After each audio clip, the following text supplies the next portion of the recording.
Visual defects are blemishes on the part that detract from its aesthetic appearance. Depending on the defect and its location, some visual defects can also affect structural integrity of the part. In this lesson, we will look at common visual defects that are identified in injection molding simulation. For each visual defect, we will explain what it is, how it's caused, and the likelihood of it appearing on your part. We show you where to find them in the injection molding simulation results, and discuss ways to minimize or move them. Sink marks are typically small depressions on the surface of a molded part that develop above thicker structures on the underside. The visibility is a function of the color of the part as well as its surface texture, so the depth of the depression is only one criterion. Sink marks do not affect the part strength or function, but are considered to be severe quality defects. As plastic cools, it shrinks a little. To compensate during this cooling period, extra material is forced into the mold to fill the gaps. Sink marks develop when the plastic material in thicker sections shrinks without sufficient packing compensation. After the surface material has solidified, the hotter core material continues to cool. Its shrinkage pulls the surface of the main wall inward, causing a sink mark. If your part experiences unbalanced heat removal, it is likely to have sink marks. Uneven heat removal is caused by design features such as ribs, legs, bosses, or anything that creates changes in wall thickness. Other causes include high melt temperature and insufficient packing due to time or pressure. Let's see how to identify visual defects in an injection molding simulation.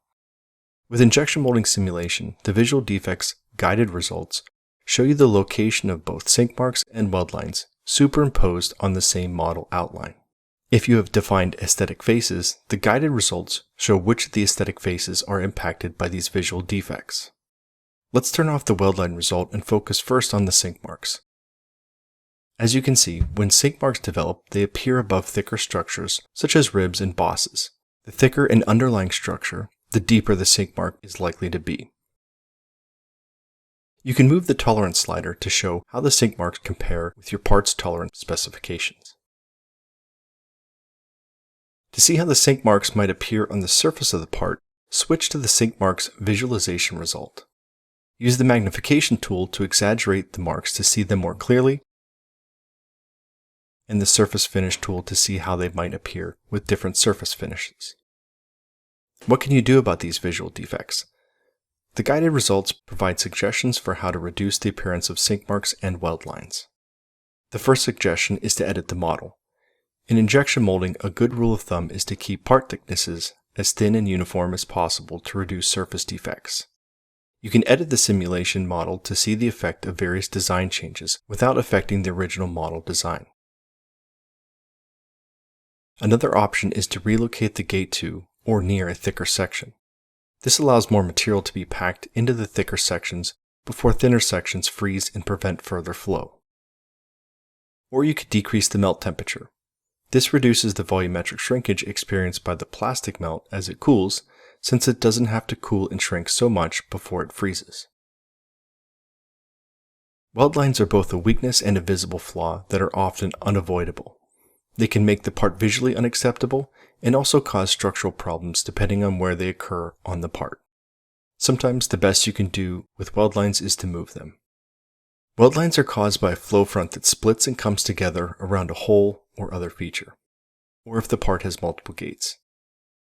If the different flow fronts cool too much before meeting, they may not recombine well, causing a weakness in the molded part.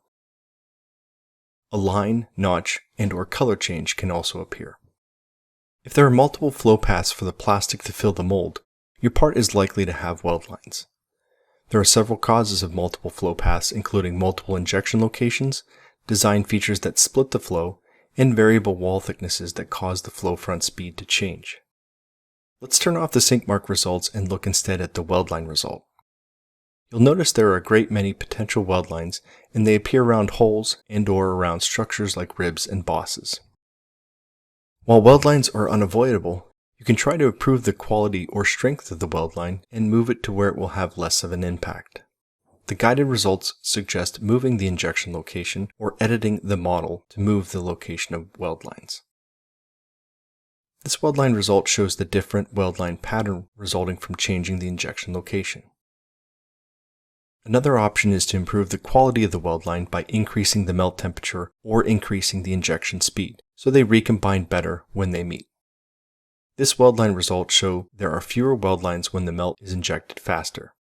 Similarly, if you move the injection location so the weld lines form closer to the gates, they will be formed at a higher flow front temperature and will be stronger. A short shot is a term used when the part is not completely filled. The flow front freezes off before all the flow paths are filled. You can find out more about short shots and how to avoid them in a previous lesson. An air trap is an air or gas bubble that is caught inside the mold cavity by converging polymer melt fronts. They can both be visual and structural problems and can be eliminated with appropriate part and mold design. Air traps usually occur in areas that fill last. The trapped air can cause incomplete filling and packing and will often cause a surface blemish in the final part. If there are multiple variable length flow paths or insufficient venting, then your part is likely to have air traps. As far as possible, minimize variable wall thickness for more balanced flow paths. The air trap result shows the location of potential air traps. By moving or adding injection locations, you can position the air traps where they can be more readily vented. You can compare the various injection locations to see which one locates the air traps most effectively. An injection mark is a visual defect that appears on the part where the plastic enters the part. Every injection molding part has an injection mark for every gate that shows where the plastic was injected. Injection marks cannot be avoided, but you can place the gates where the marks are not very visible. This quality prediction result shows that the location of the injection location impacts the quality at that location. Placing the injection location in the middle of the flat face is very visible to the consumer. Placing it around the side still leaves a mark, but the mark is less obtrusive. Solving one problem can often introduce other problems to the injection molding process. Each potential solution, therefore, requires consideration of all relevant aspects of the mold design specification. In this lesson, we reviewed each of the visual defects that are identified in injection molding simulation. For each visual defect identified, we then explained what it is, how it's caused, and the likelihood of them appearing on your part.